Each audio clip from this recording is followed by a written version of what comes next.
Article 13.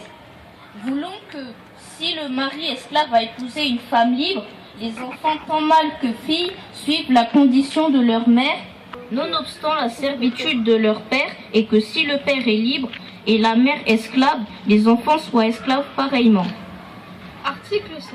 Défendons pareillement aux esclaves appartenant à différents maîtres de s'attrouper le jour ou la nuit sous prétexte de noces ou autrement, soit chez l'un de leurs maîtres ou ailleurs, et encore moins dans les grands chemins ou lieux écartés, à peine de punition corporelle qui ne pourrait être moindre que du fouet et de la fleur de lys. Et, en cas de fréquentes récidives et autres circonstances aggravantes, pourront être punis de mort, ce que nous laissons à l'arbitrage des juges.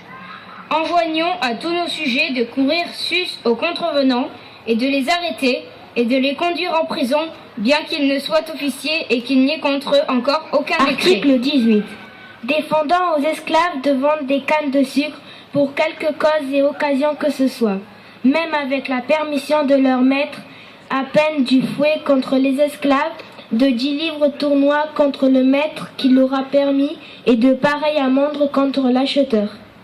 Toute une artillerie noire, à perte de vue, qui hurle au cimetière de mon âme.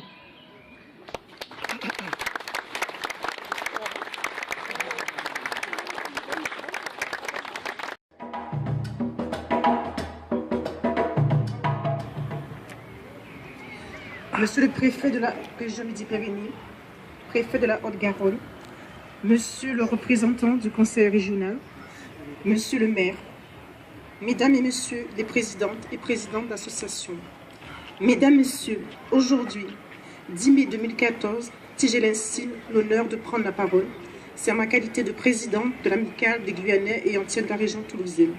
La guerre depuis 1962 fait partie intégrante de l'histoire des Antillais et Guyanais dans l'Hexagone. Le 10 mai correspond précisément au jour où les élus de la République adoptèrent à l'unanimité, en dernière lecture de Sénat, la loi du 21 mai 2001. Il correspond aussi à la célèbre proclamation de la résistance et la respiration universelle à la liberté de l'île de Grèce, le 10 mai 1802, qui préféra mourir libre avec ses compagnons d'armes plutôt que de subir le rétablissement de l'esclavage. Ont été convoyés dans des cales de bateaux négriers, dans des conditions inhumaines, souvent au péril de leur vie. Ils ont été vendus sur des places publiques comme des marchandises. En ce jour, nous rendons hommage à ces hommes et femmes, ces combattants, ces courageux résistants, trop souvent oubliés de l'histoire. C'est donc un devoir de mémoire qui nous rassemble aujourd'hui, car nous le savons, la mémoire n'est pas que le rappel des faits historiques. La mémoire, c'est aussi la construction d'un récit collectif du passé d'une société.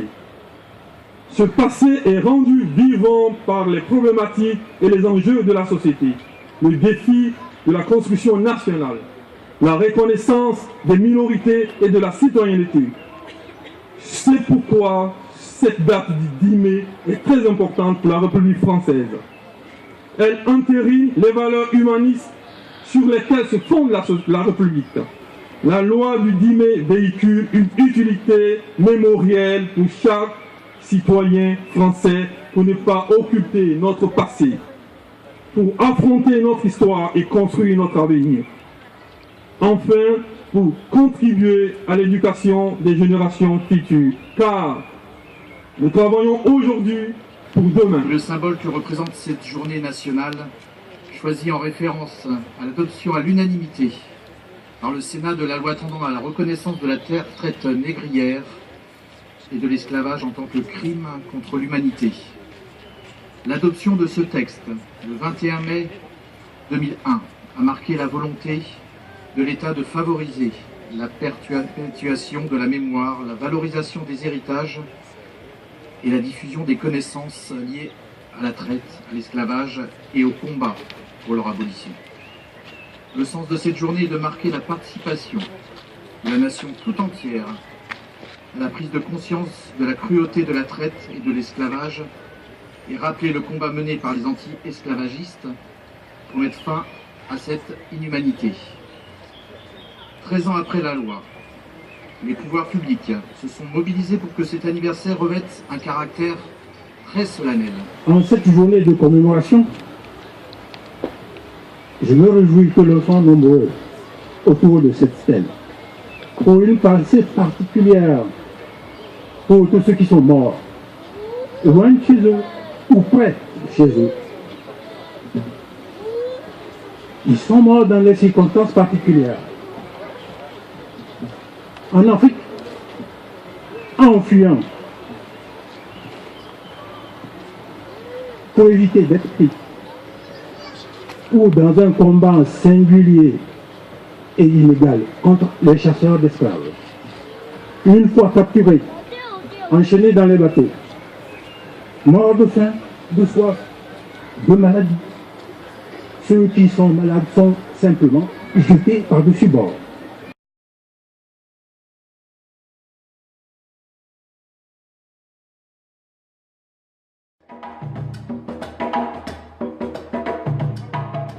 Bonjour Monsieur le maire. Bonjour. La question qu'on aurait aimé vous poser, c'est qu'est-ce que cette journée évoque pour vous particulièrement? Évoque quelque chose de très douloureux, qui est l'esclavage, qui a duré pendant des siècles et des siècles. Donc je pense que faire mémoire de tout cela, même si c'est une mémoire douloureuse, je crois que c'est utile. Et puis c'est un moment de fraternité. Ça nous rapproche les uns et les autres, il y a toujours beaucoup de monde. Moi je viens chaque année, je ne loupe aucune cérémonie. Et aujourd'hui, comme maire, évidemment, mon rôle est différent, il est plus important. Et voilà, donc c'est tout simplement pour ça. Et puis c'est l'occasion de revoir tous les amis africains, les Africains de Toulouse, qui sont parfaitement présents dans la ville. Exactement. Qui amènent leur dynamisme, leur créativité, leur style propre, et qui colorent Toulouse davantage encore. Eh bien, en tout cas, c'est vrai qu'il est important de le rappeler aussi, puisque les Africains et les Antillais font partie prenante de cette ville-là et participent également au niveau économique. Merci beaucoup, Monsieur le maire. Merci à vous. Merci. Article noir, code noir, article 40. Déclarons les esclaves être meubles. Et comme tel, entrer dans la communauté, n'avoir point de suite par hypothèque, se partager également entre les cohéritiers, sans préciput ni droit d'aînesse, ni être sujet aux douanes coutumières, aux retraits féodal et lignagés, aux droits féodaux et seigneuriaux, aux formalités des décrets, ni au retranchement des 4-4, en cas de disposition à cause de mort ou testamentaire. Alors, bonjour. Bonjour. Alors moi, je suis Sonia Guillemet, j'ai 40 ans. Je suis d'origine gabonaise. Je suis médiatrice dans le quartier à Mouroux. Je fais l'insertion à travers les arts martiaux sports de combat. Alors, par rapport à cette journée, qui est une journée particulière pour nous, qu'est-ce que ça évoque? Qu'est-ce que ça vous évoque à vous personnellement? C'est notre histoire. Oui. Notre histoire. C'est vrai que moi, quand Kadi m'a appelé pour que mon fils puisse lire, en fait, c'est vrai que moi, l'année dernière, les années précédentes, c'est pas que j'apportais pas de l'importance, mais bon, c'était... Mais là, quand mon fils m'a demandé pourquoi il fallait qu'il vienne lire, et que j'ai dû lui expliquer, en fait, ce passé-là, en fait. Et c'est là où tu te dis, ben oui, c'est quelque chose d'important dans notre vie. Dans le fait de cette plongée, en fait, pour apporter des réponses à votre fils, vous a fait prendre conscience à vous-même de l'importance de l'histoire, oui. Ouais. D'accord. Tout à fait. Et que même mon fils m'a dit, parce qu'il me dit, mais dans ce cas, ça veut dire que tu as pardonné à papa. Puisque tu t'es marié avec un blanc, donc ça veut dire que tu as pardonné à papa. J'ai dit, mais non. Vous voyez, comme quoi les enfants, ils vont jusqu'à pousser la réflexion. Oui. Et c'est bien pour son histoire personnelle. Tout à fait, aussi. pour son histoire personnelle, tout à fait. Ouais. Exactement. Ouais. Magloire Sitou, président de l'association AKE. Au-delà de ça, je travaille à la mairie de Toulouse, aux affaires culturelles et bibliothèques. C'était une journée pleine d'émotions et on ne peut que adhérer à cette commémoration. C'est vrai que c'est une manière de préparer l'avenir, c'est une manière de, je dirais pas de réécrire l'histoire, mais c'est une manière de s'approprier sa propre histoire et d'accompagner nos générations futures afin qu'elles puissent se réconcilier, qu'on puisse réconcilier le passé, le présent et préparer le futur, l'avenir. Alors, on va te poser une question. Le lecteur. Qu'est-ce qu'on a pensé de cette journée? Qu'as-tu compris de cet événement? C'est pas bien de faire ça. En tout cas, tu as été un très très bon lecteur. Hein. Lorsque, par exemple, une habitation ou une romerie tombe en faillite, par exemple, les esclaves ne pourront être saisis séparément pour dette, car en tant que meubles, ils restent attachés à la propriété ou habitation sur laquelle ils travaillent. C'est ça. D'accord. Leur valeur ne sera pas distinguée du prix des fonds et seront partie intégrante de la valeur du bien saisi. Et de même, un fermier qui louerait une habitation ne peut prétendre posséder les esclaves et les enfants appartenant au bien loué. Bonjour. Je m'appelle Yao Modzinou, président de la Maison d'Afrique Africaine. Par rapport à cette journée qui est particulière pour nous, qu'est-ce qu'elle évoque pour vous personnellement? Si je me mets à parler de ça, ça prendrait beaucoup de temps. Mais la première fois que cette cérémonie a eu lieu, on était au bord des larmes. Parce qu'il a fallu beaucoup de travail pour en arriver là. Et le fait que cela se concrétise,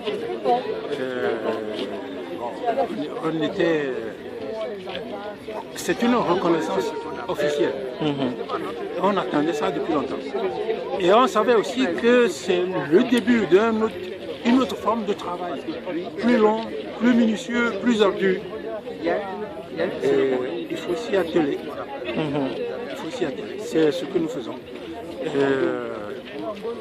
Notre salut dépend de cela. Nous devons être rigoureux vis-à-vis de nous-mêmes. Vis-à-vis de nous-mêmes. Parce que ce travail nous concerne, c'est le nôtre, c'est notre destin. Celui de nos enfants qui vont suivre. Et par rapport à ce qui fait aux événements récents, ce qui s'est passé avec l'enlèvement de ces 200 jeunes filles, dont vous l'avez très bien relevé, ça doit porter, ce jour porte encore un caractère particulier, encore plus fort, je suppose. C'est horrible que ce jour-ci, on puisse parler d'un phénomène en Afrique. Ça dépasse l'entendement. Mais bon, les choses, ça s'est passé indépendamment de nous. On le prend comme tel. Mais il faut travailler là-dessus pour que cela ne se reproduise pas. Notre continent est en train d'être dévalorisé comme cela. Des nouvelles contradictoires chaque fois. Un pas en avant, deux en arrière, il ne faut pas. Et on parle souvent, il y a un terme qui soit utilisé, c'est le terme de diaspora. Qu'est-ce que les membres de la diaspora, afro et afrodescendante, peuvent faire pour influencer ce qui se passe en Afrique? Bon, ce qu'il faut faire, ça aussi, c'est une liste. Une liste presque infinie. Mais il faut, la première chose, c'est que chacun prenne conscience que là où il est, il a un travail à faire. Il a un travail à faire. Pourquoi? Pour la dignité de l'Afrique, la dignité des Africains, sa propre dignité. C'est une obligation morale de le faire. Nous, ici à Toulouse, la diaspora, oui. Ce que nous faisons, nous revisitons l'histoire. C'est un travail de mémoire essentiel pour savoir qui on est, d'où on vient et où on a déjà posé les pieds. Et où nous allons poser les pieds pour avancer.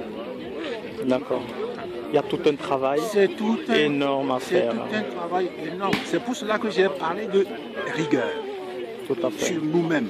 Tout à fait. Le ouya-ouya, bomber le torse et aller, ça ne sert à rien. Ça ne sert à rien. Si là-dedans, il n'y a pas grand-chose. Voilà. En tout cas, merci beaucoup pour cette manifestation qui est très importante pour nous à Elifus, c'est pour ça que nous sommes là. Et les festivités continuent, je crois, de l'autre côté. Oui, on va y aller. Merci beaucoup. Merci. En plus de l'article 22 qui stipule que les esclaves ne peuvent rien posséder, ni contractés de leur chef. Tout cela me rappelle les arguments d'un maître de plantation qui disait qu'une réforme agraire ne servirait à rien, puisque consistant à donner des terres à des gens qui ne sauraient quoi en faire. Des gens incapables de décider par eux-mêmes. Alors, bonjour.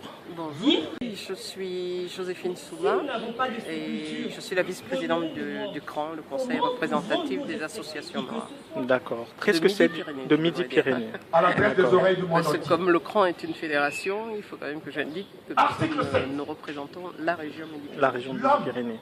Alors, cette journée du 10 mai, qu'est-ce qu'elle représente pour vous personnellement?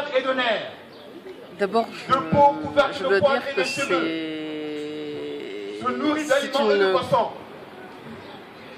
une grande fierté, déjà, cette journée. Fierté parce que j'étais déjà là lorsque la première commémoration a eu lieu, et de savoir que l'État français instituait cette commémoration au niveau national et obligeait quelque part son administration et tous ses élus à considérer cette situation et à y réfléchir et à condamner publiquement la traite négrière, mais pas seulement la traite négrière, mais tout ce qui a trait à la discrimination et au racisme, parce que c'est surtout ça que ça englobe dans cette journée. J'avoue que ça a été une grande joie pour moi. Le jour où on a entendu que cette journée était instituée au niveau national. Au-delà de la manifestation et du symbole que cette manifestation représente, est-ce qu'il ne faudrait pas que ça se traduise dans la société et que ce rejet-là de la différence et de ce qui s'est passé se traduise vraiment dans notre société aujourd'hui? C'est sûr que c'est le but. C'est le but que nous poursuivons tous. Et c'est ce que nous souhaitons tous. Mais je me rends compte que d'avoir instauré cette journée, ça fait réfléchir énormément de gens. Et lorsqu'on écoute les médias, moi ce matin j'étais en voiture, j'écoutais la France Info. Article 22. Et il parlait de cette journée et de la commémoration de l'abolition de l'esclavage. Il parlait des villes françaises qui ont constitué leur richesse, qui ont bâti toute leur richesse sur la traite négrière. Et en même temps, il permettait aux gens de se souvenir de cela et de le condamner et de dire que j'ai entendu une jeune femme qui disait ce qui serait bien dans notre ville, et je crois qu'elle parlait de elle dit ce qui serait bien dans notre ville, c'est que les noms de certaines rues qui portent le nom de ceux qui ont pratiqué la traite négrière, que ces noms-là soient changés et remplacés par les noms de ceux qui ont lutté pour la liberté. Et ça, j'ai entendu ça ce matin et je me suis dit, on chemine. Ce n'est peut-être qu'un premier pas, mais on chemine. Et cette journée permet justement ce cheminement. Et c'est ce qui en fait l'intérêt pour moi. C'est un combat que le CRAN peut très bien porter, je suppose. Absolument, absolument. Oui. Absolument. Donc peut-être le futur chantier du CRAN. Pourquoi pas? Ça serait à proposer. Oui. Il y a eu à plusieurs reprises des représentants d'associations qui ont parlé de ce qui s'est passé avec le groupe extrémiste Boko Haram. Alors, cette journée, est-ce qu'elle ne porte pas un caractère encore plus spécial par rapport à cet événement-là? J'allais presque dire, il faudrait presque qu'on en fasse une journée internationale. Au moment où se produisent ces événements-là, pour qu'on puisse dire au monde entier, ce n'est pas fini. Ce combat, cette lutte n'est pas finie. Il y a encore des malades mentaux, il y a encore des fous qui sont capables d'enlever nos enfants pour les vendre comme des esclaves. Et ça, je vais presque dire que c'est à l'Afrique à se lever contre ça. C'est tous les États d'Afrique qui devraient être mobilisés. On n'a pas à demander à l'Europe, on devrait, tous les États d'Afrique, face à cette ignominie, devaient se lever comme un seul homme et dire « Ah non, on ne va jamais accepter que ça se reproduise à nouveau sur notre terre. » Exactement. Et ça, j'attends ça. J'attends ça avec une grande... Merci beaucoup. De rien. Pour tous, au rendez-vous de la conquête. Et nous savons maintenant que le soleil tourne autour de notre terre, éclairant la parcelle qu'a fixé notre volonté seule, et que toute étoile chute de ciel en terre à notre commandement. Bonjour. Bonjour. Nous sommes avec Jean-Paul Makengo, conseiller régional, par rapport à cette journée du 10 mai. Qu'est-ce qu'elle représente pour vous personnellement? Le 10 mai, la journée qui donc commémore l'abolition de l'esclavage, c'est une journée importante pour la France, parce que la France est un pays qui a eu beaucoup d'esclaves. La France est un pays qui a fait le Code noir, et avoir une date pour se rappeler que dans notre histoire il y a une part très sombre, je pense que c'est important pour nos enfants, c'est important pour la communauté nationale de reconnaître chacun dans le pays avec son histoire. Ça a été relevé à plusieurs reprises par rapport à ce qui s'est passé récemment avec l'enlèvement de Boko Haram. Je pense que c'est encore un caractère. Ça démontre bien que le combat il est universel. Le combat contre l'esclavage ou contre l'injustice, contre l'intolérance, c'est pas une question de gentils et de méchants. Il n'y a pas que les blancs qui sont méchants, les noirs sont gentils. Vous savez, même en Afrique, entre noirs, il peut y avoir ce genre de comportement. La preuve avec Boko Haram. Donc ça montre bien que ça dépasse nos différences raciales. Ça va au-delà de ça. C'est une question universelle qu'on doit tous prendre à corps de corriger. Il y a un terme qui soit utilisé, alors je ne sais pas s'il est approprié ou pas, ce terme de diaspora. Comment les membres de la diaspora peuvent se mobiliser pour que le combat que nous-mêmes nous portons, nous menons ici en France, soit entendu jusqu'en Afrique. Le rôle de la diaspora, vous voulez parler de la diaspora africaine, ou la diaspora noire, Le rôle de la diaspora est un rôle déterminant. Je prendrai un exemple, l'Afrique du Sud. Pendant l'apartheid, la diaspora sud-africaine qui vivait dans les autres pays a longtemps œuvré contre l'apartheid depuis l'étranger. C'est ce qui a permis d'avoir une conscience internationale sur les questions liées à l'apartheid. Et la diaspora africaine aujourd'hui a un rôle à jouer pour le développement de l'Afrique, a un rôle à jouer pour le changement de certaines mentalités en Afrique, a un rôle à jouer aussi pour montrer ici dans les pays où ils vivent, en Occident ou ailleurs, ce qui se passe réellement dans le continent africain. Parce que la plupart des gens qu'on croise ont une image de l'Afrique qui est souvent très galvaudée. C'est l'image des documentaires. Soit c'est l'enfant éthiopien qui est malade, soit c'est le dictateur, soit c'est les rebelles. C'est les trois images qu'ils ont grosso modo de l'Afrique. Alors qu'en Afrique, ou soit les safaris, je dirais 4 images. Alors que dans l'Afrique, il y a beaucoup de choses. Dans l'Afrique, aujourd'hui, il y a beaucoup d'étudiants. Vous vous rendez compte que le continent africain, c'est le seul continent qui se rajeunit, malgré la crise. Donc il y a beaucoup d'espoir en Afrique. Et la diaspora a un rôle à jouer parce que nous pouvons apporter un autre regard, d'autres manières de faire, de l'expérience tirée à l'étranger. D'accord. Et aujourd'hui, par rapport à cette diaspora-là, on en est où? Par rapport à la diaspora, en fait, la diaspora, elle est éparse, elle est multiple. Aujourd'hui, les raisons de la migration, le projet migratoire de chacun est différent. Il y a des gens qui sont venus à l'étranger pour étudier, il y a des gens qui sont venus pour travailler, et il y a des gens qui sont venus à l'aventure. Il faut arriver déjà à créer un lien entre toutes ces personnes et trouver un point commun. Ce point commun, il faut le réfléchir, ça peut être économique, comment faire pour contribuer économiquement au développement de l'Afrique, ça peut être philosophique, à partir du principe que nous sommes tous peut-être originaires de l'Afrique, donc philosophiquement, on doit réfléchir pour le développement de l'Afrique. Donc il faut arriver à trouver ce point commun qui nous permettra de travailler ensemble pour le développement du continent africain. Parce que quand l'Afrique se développera, tous les afro-descendants, qu'ils soient ultramarins, qu'ils soient américains, noirs ou tout le reste, se sentiront fiers d'appartenir à ce continent. Aujourd'hui, vous allez aux États-Unis, un Américain blanc est fier de vous dire qu'il est européen. Parce que l'Europe renvoie quand même une image de démocratie, une image de performance économique, quoi qu'on a un peu remis en cause en ce moment, et une image quand même de sérieux. Et ce n'est pas l'image que renvoie le continent africain pour l'instant. Donc c'est très difficile pour les gens de la diaspora, sauf les plus militants, de vraiment s'accrocher à l'Afrique. Parce que l'Afrique ne renvoie pas pour eux l'image qu'eux aimeraient se représenter de l'Afrique. Et vous, par rapport à votre position, puisque vous parliez de personnes militantes, on peut considérer que vous êtes un militant de toute façon. Je suis un militant, j'ai longtemps œuvré dans les associations et quand j'ai été élu à la mairie, donc jusqu'en mars dernier, j'ai arrêté le mouvement associatif. Par contre, je suis toujours élu à la région et à travers la région, je travaille directement avec des associations. C'est ma part de travail militant, si je peux dire. Oui, tout à fait. Et je suis militant politique. Oui, voilà. Par rapport à ce côté-là militant, vous êtes en contact, comme vous venez de le dire, avec des associations, avec des personnes issues de tout milieu et de tout horizon.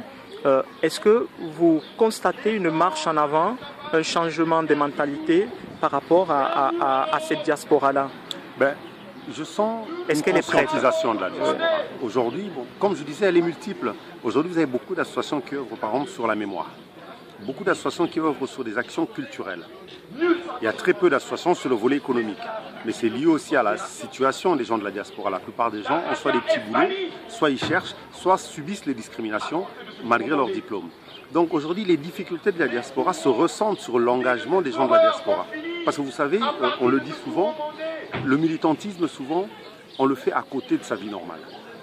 Donc il faut que les gens, souvent, n'aient pas de première difficulté, n'aient pas à chercher un boulot, n'aient pas à chercher de quoi se nourrir pour pouvoir passer le temps à faire des réunions, à réfléchir sur le monde. Donc quelque part, souvent, on est militant parce qu'on arrive à se laisser du temps pour réfléchir, refaire le monde, comme on peut dire. Les difficultés de la diaspora sont d'abord des difficultés socio-économiques.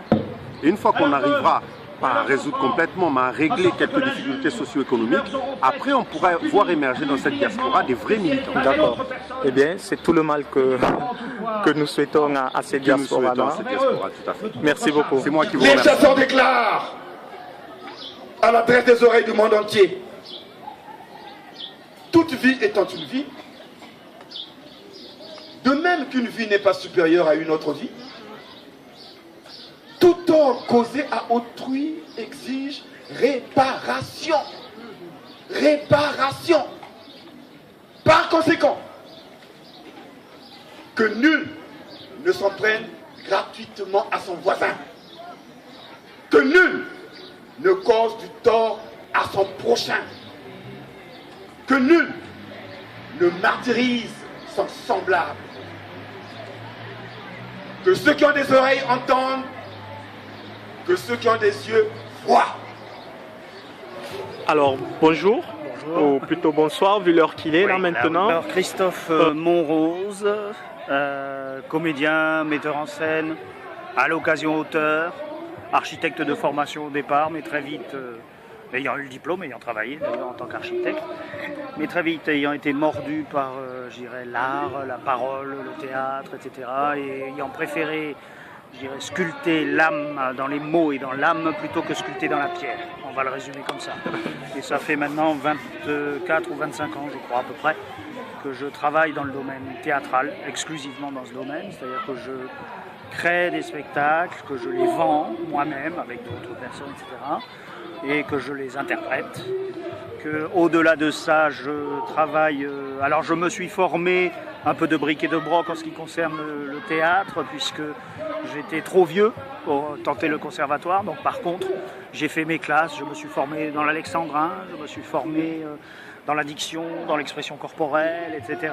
J'ai rencontré les grands maîtres, j'aurais tendance à dire, la formation classique européenne. Et depuis peu, je suis revenu sur Toulouse, ça fait 1 an et demi à peu près, pour pouvoir travailler plus spécifiquement, je dirais, sur l'aspect nègre de l'art, puisque mon père est martiniquais, ma mère est française, et je n'avais pas abordé artistiquement la négritude, la littérature antillaise, la littérature africaine, l'histoire précoloniale, qui pour moi est très importante, puisque je dirais, pour résumer, que mon souci actuel est de trouver le moyen de livrer à la jeunesse, aux jeunes spectateurs, bien sûr africains, afrodescendants, mais aussi évidemment européens, puisqu'actuellement je suis en Europe, je suis parti de ce qu'on appelle la diaspora, bien que je sois français.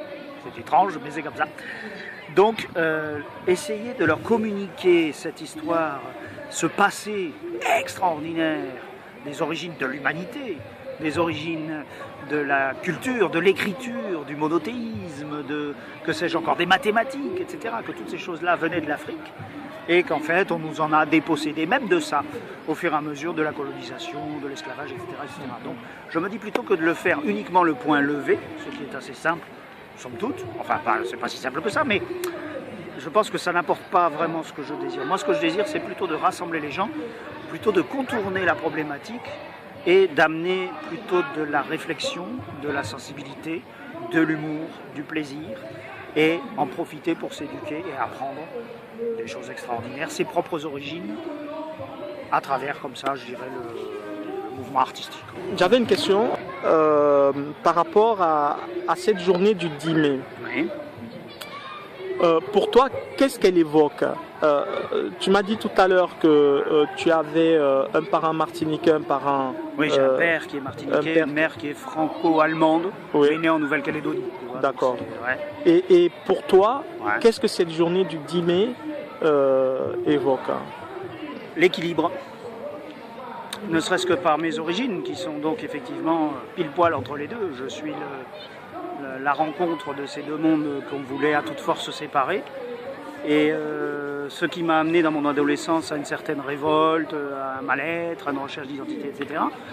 Et ce qui naturellement m'a amené à une journée comme celle-ci, c'est le fait d'avoir toujours voulu à toute force prouver que l'avenir se trouvait évidemment dans le vivre ensemble, dans le rassemblement des hommes, des femmes, blancs, noirs, jaunes, etc.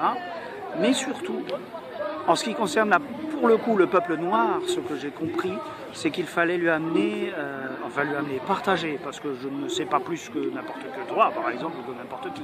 Mais c'est vrai que par mon métier, je plonge souvent dans l'histoire, dans l'écriture, etc. Donc je veux à toute force partager un savoir ancestral, un savoir multimillénaire, qui a été, je dirais, effacé, retourné et dévoyé par des politiques colonialistes, esclavagistes, etc. Et qui, du coup, a créé un tel malaise dans les têtes, surtout de la jeunesse. Hein, je dirais, les adultes, bon, ils ont fait leur chemin, donc ils ont peut-être trouvé leur solution. Mais je vois encore aujourd'hui qu'il y a énormément de jeunes qui sont dans la révolte, comme j'ai pu l'être moi, tout simplement parce qu'ils ont un vide intérieur, qu'ils cherchent évidemment à combler, la nature ayant horreur du vide, mais qu'ils n'ont pas les clés, qu'ils n'ont pas les appuis, qu'ils n'ont plus la parole, qu'ils n'ont plus les directions, qu'ils n'ont plus les repères. Donc c'est tout ça, cet énorme travail que je dis, j'ai trouvé là un collectif, des gens qui en tout cas mettent toute leur énergie, puisqu'il faut savoir que le collectif 161 c'est une association de fait, c'est-à-dire ça n'est pas des gens qui profitent de subventions et tout ça, pas du tout, c'est plusieurs associations qui se regroupent bénévolement dans le but de bâtir ces moments clés de l'histoire, de la commémoration, de l'esclavage, mais pas seulement, je dirais de l'histoire du peuple noir, afro et afro-descendant. Une expression qui est souvent revenue, c'est le devoir de mémoire. Bien sûr. Qu'est-ce que cette journée-là d'aujourd'hui va apporter ou apporte à des personnes présentes, à nos enfants et à toutes les générations futures? Je ne sais plus quel sage africain d'ailleurs disait, pour savoir où tu vas, si tu ne sais pas où tu vas, commence par savoir d'où tu viens. Au moins, cherche à savoir d'où tu viens. Et je pense que modestement, ce type de manifestation apporte d'abord et avant tout ça. C'est-à-dire changer le paradigme de la vision que, non pas l'européen, parce qu'à la limite, quelque part, ça ne le concerne plus. Ça concerne spécifiquement, là pour le coup, je dirais le noir, qu'il arrête de se voir, de se jauger à travers le prisme occidental. Et qu'il commence à se dire, mais attends, je viens peut-être d'ailleurs, de quelque chose d'autre. Et que peut-être d'ailleurs les solutions d'avenir qu'il va falloir que je bâtisse, il faut peut-être que je ne les prenne pas sur le modèle que l'on m'a inculqué à toute force depuis 100, 200, 300, 400, 500 ans et bien au-delà. Alors, encore. juste une dernière question. Est-ce que ce jour ne porte pas un caractère assez particulier du fait de ce qui s'est passé avec l'enlèvement de ces 200 jeunes filles par Boko Haram? Comme quoi, vous voyez, l'obscurantisme n'appartient pas qu'aux mêmes. Hein. Moi, j'ai tendance à dire que ça prouve bien là tous les travers de l'humanité. C'est que c'est quand même un jour, il faut dire que bon, il faut être vigilant et lutter à toute force contre l'obscurantisme, quelle couleur qu'il est, justement. Parce que ça mène à des situations comme ça. J'ai vu ce petit reportage, bon, était-ce de la propagande ou non, je ne pense pas, mais où cet homme qui se félicitait, qui riait, fier d'avoir enlevé ses filles et de dire « je vais les esclavager », lui-même noir, vous imaginez ça? Et qui dit pour qu'elles ne touchent, qu'elles ne soient pas polluées par comment il dit ça, l'éducation occidentale. Bon, pour moi ça s'appelle un prétexte. Donc je dis qu'aujourd'hui, effectivement, il faut penser à elle encore plus fortement. On ne peut pas être d'accord avec ça de toute façon. Je veux dire, la barbarie, qui quand elle atteint un tel degré, qu'est-ce que vous voulez faire contre ça, si ce n'est dire non, moi je refuse de tout me mettre, et refuser toujours à toute force ça. Quoi que l'on essaye de vous enseigner, de vous dire, etc., toujours ce petit esprit critique qui dit, mais attends, et moi dans tout ça, allez chercher en vous la solution, doit y être quelque part. Forcément. En tout cas, merci de nous avoir accordé ce temps et nous avons déjà pris rendez-vous pour un moment un peu plus, comment dire, plus long. Plus long, où on va développer un peu plus de choses, avec grand plaisir. Exactement. Merci beaucoup. C'est moi. À bientôt. Si donnons en mandement à nos amis et féaux, les gens tenant notre conseil supérieur de la Louisiane, de la Martinique, de la Guadeloupe, de Saint-Christophe, que c'est présente, ils aient à faire lire, publier, registrer, car tel est notre bon plaisir. Et afin que ce soit chose ferme et stable à toujours, nous y avons fait mettre notre sceau, donné en l'an de grâce 1724, et de notre règne le 9e, signé Louis. Il suffit, dit Césaire. On peut finir. Je ne vous aurais point oublié. Je suis un cadavre, vieux clos, qui tape du morse frénétique sur le toit mince de la mort. Je suis un cadavre qui exubère de la rive dormante de ses membres un cri d'acier non confondu. Hey, Mumba! Kanga Bafioti! Kanga Mundele! Kanga Ndokila! Tamizele! Like family, we work hard together, we run together, we act together. Oh, oh, oh, oh, oh. So just a plus, we shall be tomorrow. We don't be chopping each other left, right and center, but we body board that we enter. The education system, there's something we build. We're building up.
Just give me the garni and some d'argent pour que j'aille chercher à votre maison. A new studio in the basement, let me show you where to put the equipment. Now we recruiting new soldiers and they well versatile, dropping all kind of defense lines, and we keep getting stronger and stronger. I'm not alone any longer. I'm not alone. I've got you with me. Oh, we together like family.